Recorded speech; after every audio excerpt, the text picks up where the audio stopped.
आप सभी को मेरा नमस्कार। स्वागत है आप सभी का स्कैनर एजुकेशन पे। आज के इस वीडियो में हम एक बहुत ही इंपॉर्टेंट चीज़ के बारे में बात करेंगे और जो कि है कि हम न्यूज़पेपर को पढ़ें, क्यों पढ़ें, कैसे पढ़ें, कितना पढ़ें, कौन सा पढ़ें, उसमें क्या पढ़ें और पढ़ने का सही तरीका क्या है, इसके बारे में हम आज जानेंगे। शुरू करने से पहले सबसे पहले कुछ इंपॉर्टेंट चीज़ों के बारे में हम बात कर लेते हैं। पहला चीज़ क्या है कि रीडिंग फ्रीक्वेंसी कितनी होनी चाहिए हमारी न्यूज़पेपर को पढ़ने की, या फिर इन जनरल रीडिंग की कितनी फ्रीक्वेंसी होनी चाहिए। देखो, ये बहुत ही सब्जेक्टिव आंसर है। आपकी इंग्लिश बहुत अच्छी है, एकदम टॉप नॉच, 200 में 200 अंग्रेजी में लेके आ सकते थे मेंस में, और अब की 135 में 135।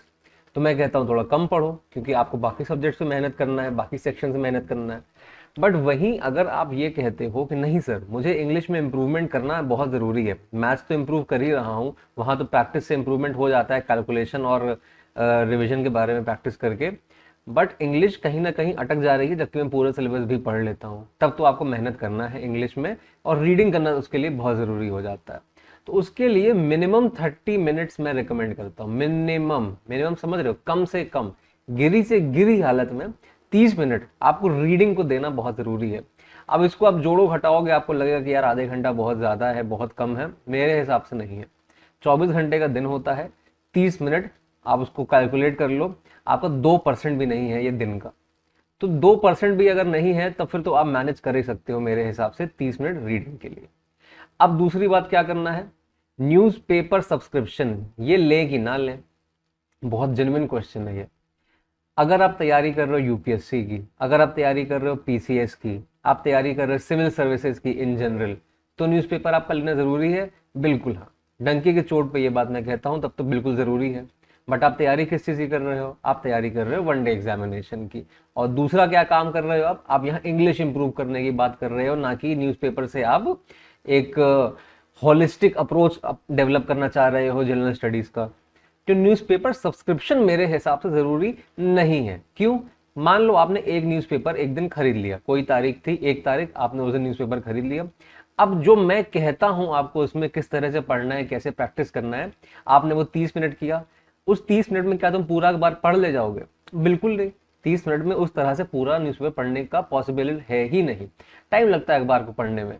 तो अगर एक दिन में ख़त्म ही नहीं हो रहा है, तो रोज़ नया अखबार क्यों मंगवाओगे? मेरा बस इतना कहना है कि जो अखबार लिया है उसको पढ़ रहे हो, जब तक तुम उससे बोर मत हो जाओ। ये बहुत इंपॉर्टेंट है, जब तक उससे बोर मत हो जाओ, बोर्ड ना हो जाओ, तब तक उसको इस्तेमाल करते रहो। इंग्लिश तो इस अखबार में भी है, इंग्लिश दूसरे अखबार में भी है, तो जो ऑलरेडी है तुम्हारे पास उससे पढ़ो। अभी बोर हो जाना या कुछ नया इंटरेस्टिंग आ गया है, उस दिन नया खरीद लेना, तो टोटल 50-60 रुपए तुम्हारा महीने का अखबार को लेने का खर्चा बैठेगा। और भी तरीका है, मत पढ़ो अखबार, कोई और चीज़ उठा लो, कहीं से मॉक का कोई पैसेज आ गया उसको प्रैक्टिस कर लो। कैसे प्रैक्टिस करना वो बताऊंगा मैं, कैसे कॉम्प्रिहेंशन और ग्रामर के लिए अलग अलग टेक्निक से आपको इंप्रूव करना है। ठीक है, तो आपको सब्सक्रिप्शन की ज़रूरत मेरे हिसाब से नहीं है। जिस दिन आपको ज़रूरत पड़े उस दिन आप खरीद लो। फिर क्या सवाल आता है कि सर कौन सा अखबार पढ़ें? बहुत सारे अखबार हैं, बिल्कुल सही बात है। टाइम्स ऑफ इंडिया है, हिंदुस्तान टाइम्स है, एबीसीडी है, ईएफजीएच है, तमाम है। बट दो अखबार जो आप जानते हो कि जेन्युइनली अच्छे हैं आपके लिए, वो हैं द हिंदू और द इंडियन एक्सप्रेस। इनमें जो कंटेंट होता है ना, स्पेशली इसमें एडिटोरियल, ओपिनियन, एक्सप्लेन्ड वाला पेज, ये तीन जो हैं, ये बहुत ही रिच कंटेंट होता है, और इसमें आपको एक पकड़ मिलती है चीज़ों के बारे में कि दुनिया में क्या चल रहा है। तो आपका इंग्लिश इंप्रूव करने के लिए आप उसको यूज़ कर लोगे। दूसरा ही चीज़, आपको साथ ही साथ थोड़ा दुनिया में क्या चल रहा है उसके बारे में आइडिया मिलेगा, कुछ नए नए चीज़ों के बारे में पता चलेगा, किसी के सामने खड़े होगे कुछ बोलोगे तो अच्छा लगता है। तो अगर रिकमेंडेड न्यूज़पेपर की बात करें तो हिंदू हो गया और इंडियन एक्सप्रेस हो गया, आप इनमें से कुछ भी खरीद लो। मैं तो आजकल इंडियन एक्सप्रेस पढ़ रहा हूँ, मुझे बढ़िया लग रहा है, इसको ही अपना पढ़ लेता हूँ, तो अच्छा लगता है। अब बात आती है विच सेक्शन इन न्यूज़पेपर। अब रीडिंग की आदत ही नहीं है। अब आपने उठा लिया एडिटोरियल का कोई भारी सा न्यूज आर्टिकल, अब आपने उसको पढ़ना शुरू किया। अब उस भारी से आर्टिकल में इंटरेस्ट ही नहीं बन रहा है। क्यों? क्योंकि उसका ना आओ ना ताओ पता है, ना कॉन्टेक्स्ट पता है। अब बात हो रही है यहाँ पे भारतीय न्याय संहिता की। अब उसमें उसके पहले आईपीसी में क्या था, आईपीसी क्या है क्या नहीं है, उसमें क्या चेंजेस आ रहे हैं, उसके बारे में कोई आइडिया ही नहीं है। तो पढ़ोगे तो उसको कुछ समझ में आएगा नहीं अभी। तो ऐसे में क्या करना है, सबसे पहला हमारा गोल होता है कि रीडिंग के लिए इंटरेस्ट डेवलप हो। जब इंटरेस्ट डेवलप होगा तब आप कम मेहनत में ज्यादा पढ़ ले जाओगे और खुशी खुशी पढ़ ले जाओगे। यहां बात समझना, खुशी खुशी पढ़ ले जाओगे। तो इसलिए मेरे हिसाब से थोड़ा इंटरेस्ट ओरिएंटेड रखो अपने टॉपिक को। क्रिकेट पसंद है, स्पोर्ट्स पसंद है, स्पोर्ट्स वाला पढ़ना पढ़ लो, ठीक है। पॉलिटिक्स पसंद है वो पढ़ लो, इकोनॉमी पसंद है वो पढ़ लो। तो जो आपको इंटरेस्ट दे वो पढ़ लो। हाउ एवर रिकमेंडेड तो एडिटोरियल, एक्सप्लेन्ड और ओपिनियन वाला पेज ही है। उसमें भी कुछ आसान आर्टिकल आपको मिल जरूर जाएंगे, उसमें से आसान वाला आर्टिकल उठा के आप अपना काम कर लेना। तो आगे बढ़ते हैं। पहला सवाल आता है कि सर रीडिंग से हमारा कॉम्प्रिहेंशन भी इंप्रूव होना है, हमको रीडिंग से हमारी ग्रामर भी इंप्रूव करनी है, तो हम रीडिंग कर लेते हैं तो हमारा इंप्रूव हो जाएगा। हाँ बिल्कुल हो जाएगा, बट बात आती है कि अगर आपको कॉम्प्रिहेंशन इंप्रूव करना है तो रीडिंग करने का तरीका अलग होता है, और रीडिंग करने से अगर ग्रामर इंप्रूव करना है तो रीडिंग का तरीका अलग हो जाता है। इन जनरल ये तरीका अलग अलग बनाया गया है आपके लिए, जैसे कि आप उसको इंप्रूवमेंट ला पाओ। अब जैसे पहला तरीका हम लोग बात करते हैं किसका, कॉम्प्रिहेंशन स्किल इंप्रूव करने का। इसको पढ़ने का तरीका क्या है, एकदम सिंपल। कोई भी आर्टिकल उठाया, पढ़ना शुरू किया, एक सेंटेंस पढ़ा। मान लो ये सेंटेंस जैसे हेडलाइन है, heavy rains in Himachal Pradesh, when is high rainfall termed as a cloud burst. अब ये पढ़ लिया। अपना पहला काम ये है कि जब तक इस सेंटेंस का मतलब अपने आप को समझा मत दो, तब तक अगला सेंटेंस नहीं पढ़ना है, ठीक है। क्लियर इतना? जब तक ये सेंटेंस आप अपने आप को समझा मत दो कि इसमें ये लिखा है, तब तक इसमें आगे नहीं बढ़ना है। जैसे heavy rains in Himachal Pradesh, when is high rainfall termed as a cloud burst. आपने ये पढ़ा, अब इसको अपने आप को बताया कि ये बता रहा है कि हिमाचल प्रदेश में हेवी रेन्स हैं, और फिर आगे लिखा है कब हम हेवी रेनफॉल को क्लाउड बर्स्ट नाम से बोल सकते हैं। अब आपको समझ में आ गया इस सेंटेंस का मतलब। इस तरह जब तक अपने आप को एक सेंटेंस समझा मत दो, तब तक आगे नहीं बढ़ना है अगले सेंटेंस में। इसमें दिक्कत क्या आएगी? पहली चीज दिक्कत ये आएगी इसमें वोकैबुलरी की। किस चीज की? वोकैबुलरी की। अब क्या करना है, एक बहुत बढ़िया डिक्शनरी होती है LDOCE, लॉन्गमैन डिक्शनरी, और एक दूसरी बढ़िया डिक्शनरी होती है मरियम वेबस्टर। तो मैं क्या करता हूं, मैं मरियम वेबस्टर को यूज करता हूं किस चीज के लिए? सिनोनिम एंटोनिम्स के लिए, यानी वर्ड मीनिंग के लिए। और लॉन्गमैन डिक्शनरी को मैं यूज करता हूं ग्रामर के लिए, और साथ ही साथ मैं ग्रामर के लिए यूज करता हूं ऑक्सफोर्ड लर्नर डिक्शनरी। तो ग्रामर के लिए ये यूज करता हूं, मरियम वेबस्टर को मैं सिनोनिम एंटोनिम के लिए यूज करता हूं, क्योंकि ऐप डाउनलोड करते हो ना मरियम वेबस्टर, तो उसमें नीचे ही सिनोनिम एंटोनिम बहुत बढ़िया बढ़िया लिख के आ जाते हैं। बाकी पार्ट ऑफ स्पीच है, ग्रामर के रूल्स हैं, कहाँ पे क्या अप्लाई होता है, किस तरह से अप्लाई होता है, उसको मैं LDOC यानी लॉन्गमैन डिक्शनरी और ऑक्सफोर्ड डिक्शनरी से मैं रिफर करता हूँ, ठीक है। और बाय द वे ये मरियम वेबस्टर ऑफलाइन भी चल जाती है, तो ये एक एक्स्ट्रा एडवांटेज है कि जब पढ़ाई कर रहे हो आप, तो इसको मोबाइल को नेट ऑफ कर दो और तब यूज कर लो अपना मरियम वेबस्टर को। एनीवे, आपने सेंटेंस पढ़ा, मान लो आपको रेनफॉल का मतलब पता ही नहीं है, मान लो अभी तो पता है आपको, मान लो नहीं पता है, तो आपने इसको अंडरलाइन किया। अंडरलाइन करने के बाद क्या किया आपने, इसका मरियम वेबस्टर में देखा मीनिंग क्या होता है, मीनिंग समझ में आया, अच्छा रेनफॉल मतलब तो बारिश होता है, तो यहां पे आपने लिख दिया बारिश, बारिश लिख दिया, ठीक है। बारिश लिखा, अब फिर से समझाया अपने आप, समझ में आया? ठीक। नहीं समझ में आया? ऐसा हो ही नहीं सकता, इतने में समझ में आपको आ जाएगा। आगे बढ़े, आगे बढ़े तो लिखा है a cloud burst is a localised but intense rainfall activity. Cloud burst यानी कि बादल फटना, वो क्या है? वो है लोकलाइज्ड है पर इंटेंस है। क्या है? रेनफॉल की एक्टिविटी है, बारिश की एक्टिविटी है, गतिविधि है, जो कि लोकलाइज्ड है यानी कि एक छोटे से एरिया में सीमित है, और इंटेंस है यानी बहुत ज्यादा है, यानी छोटे से एरिया में बहुत ज्यादा जब बारिश हो जाती है तो उसको हम बादल फटना कह देते हैं। समझ में आ गया? अब समझ में आ गया, अब अगले सेंटेंस में बढ़ जाइए।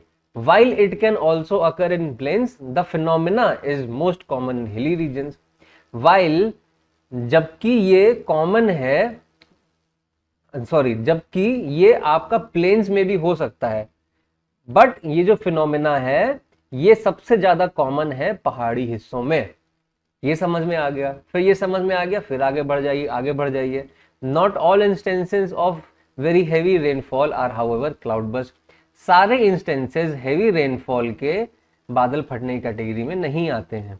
अ cloud burst has a very specific definition, बादल फटने की एक बहुत ही प्रॉपर डेफिनेशन है कि अगर ऐसा होगा तभी वो क्लाउड बर्स्ट कहलाएगा। रेनफॉल ऑफ 10 सेंटीमीटर और मोर, 10 सेंटीमीटर से ज्यादा की रेनफॉल इन एन आवर, एक घंटे के अंदर, ओवर अ रफली 10 किलोमीटर बाय 10 किलोमीटर एरिया, यानी 100 स्क्वायर किलोमीटर एरिया के अंदर को ही हम क्लासिफाई करते हैं क्लाउड बर्स्ट में। एकदम ठीक। बाई दिस डेफिनेशन, इस डेफिनेशन के द्वारा 5 centimetre of rainfall in half hour period, आधे घंटे के अंदर, ओवर द सेम एरिया, यानी कि 100 स्क्वायर किलोमीटर में ही, उसको भी हम कैटेगराइज कर देंगे क्लाउड बर्स्ट में। अब जैसे जैसे आप पढ़ते जा रहे हो, उसको समझ रहे हो, अपने आप को समझा रहे हो, इसमें क्या हो रहा है, दो काम साथ में हो रहा है। पहला काम, आपको सेंटेंस समझ में आ रहा है। दूसरा काम क्या हो रहा है, आपको जो अपने आप को समझाने का प्रोसेस है उसकी स्पीड बढ़ रही है। पढ़ते होगे, सुनते होगे ना अलग अलग जगह स्पीड रीडिंग क्या होता है, स्पीड रीडिंग कैसे करें। आप स्पीड रीडिंग कर लोगे, बट आप जब उसको कॉम्प्रीहेंड ही नहीं कर पा रहे हो तो आप आगे कैसे बढ़ोगे। समझ रहे हो मेरी बात? कॉम्प्रीहेंड करना मतलब अंडरस्टैंड करना।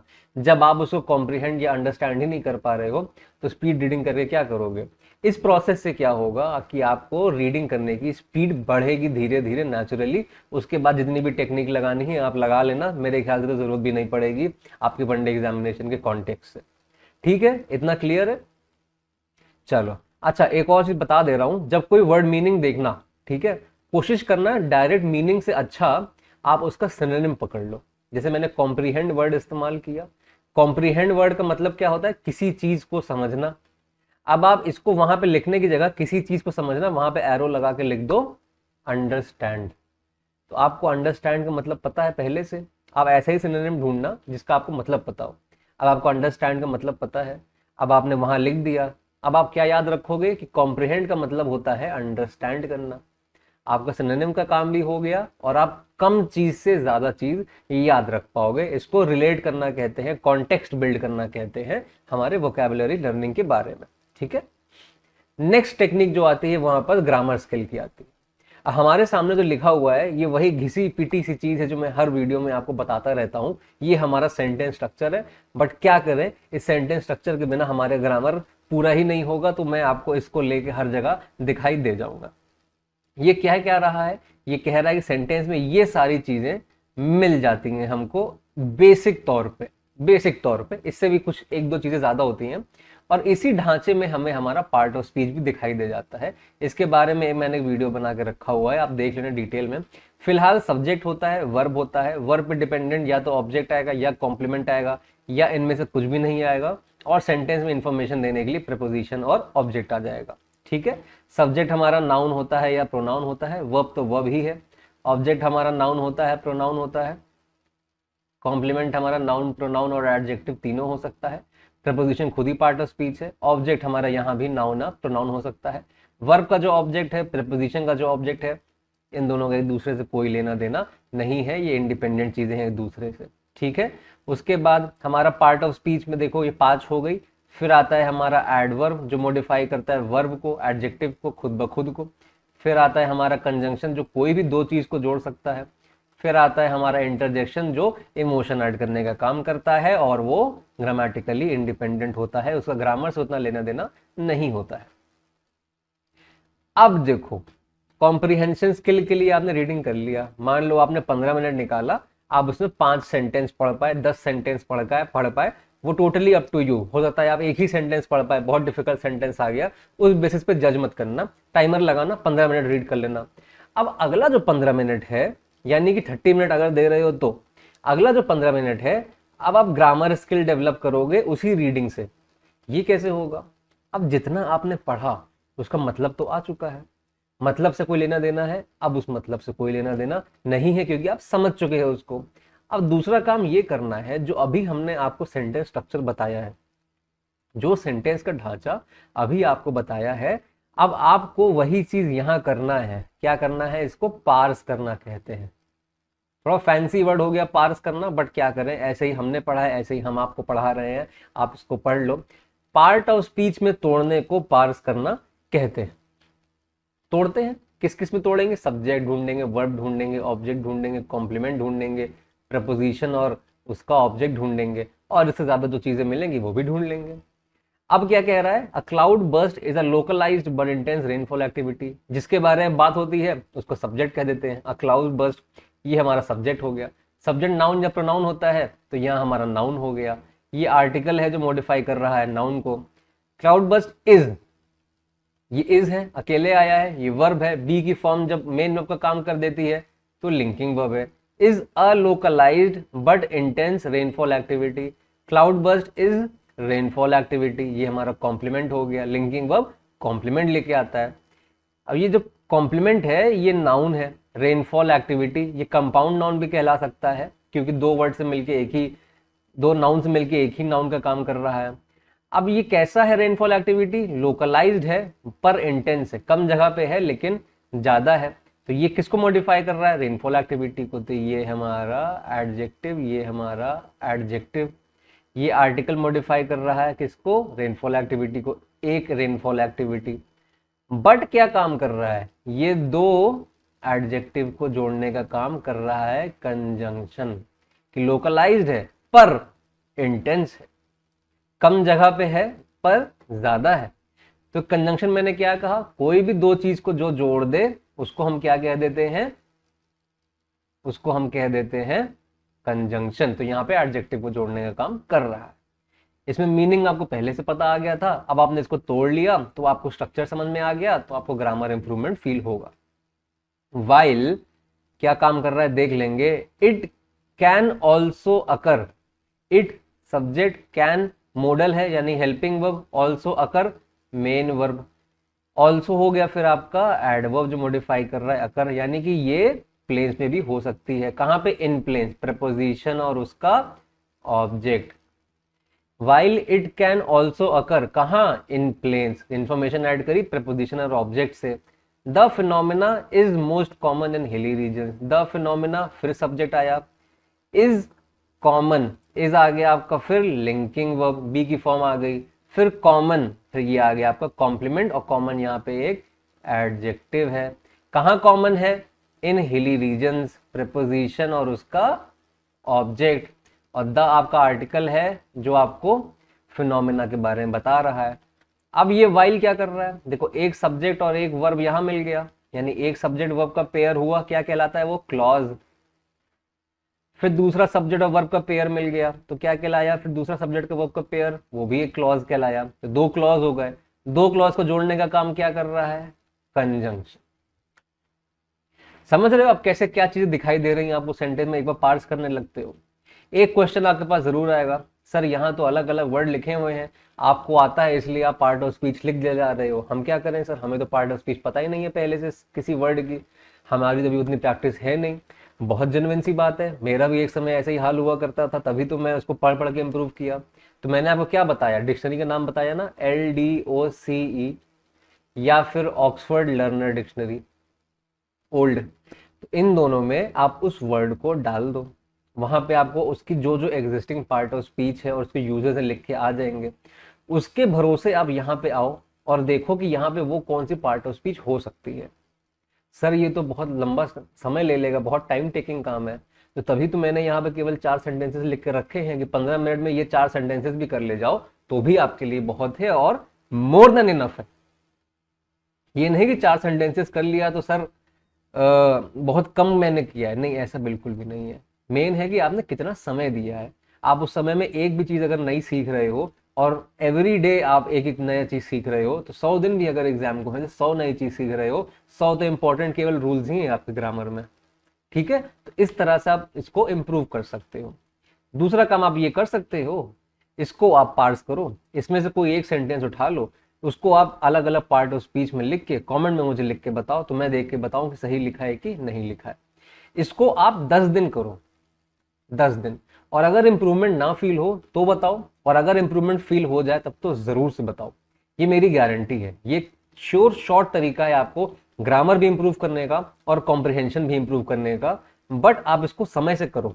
आप कम से कम 15 मिनट कॉम्प्रिहेंशन इंप्रूव करने के लिए, कम से कम 15 मिनट ग्रामर इंप्रूव करने के लिए रोज दो। इस तरह से सेम पैसेज को कॉम्प्रिहेंशन के लिए इंप्रूव करो, समझो उसमें क्या लिखा है, और सेम पैसेज को उसको पार्स करो, उसकी पार्ट ऑफ स्पीच समझो और देखो किस तरह से चीजें ढांचे में कैसे बैठाई जा रही है। ठीक है, बाकी ये मेरा टेलीग्राम चैनल है, इस पे आप कनेक्ट कर सकते हो। आजकल मैं इसमें क्विजेस डाल रहा हूँ, क्विज आप देख सकते हो, उसको एक्सेस कर सकते हो। ठीक है, और बस इस वीडियो में केवल इतना ही। आप इसको पढ़ाई करिए, मेहनत करिए, एग्जाम निकालिए, कंधों में सितारे लगाइए, एक बैंक में अपना केबिन पाइए, आप डिफेंस में जाइए, आप जो नौकरी आप चाहते हैं, आप उसकी पाने की जो ख्वाहिश रखते हैं, आप जरूर पाइए। मिलता हूँ आपसे नेक्स्ट वीडियो में। जय हिंद।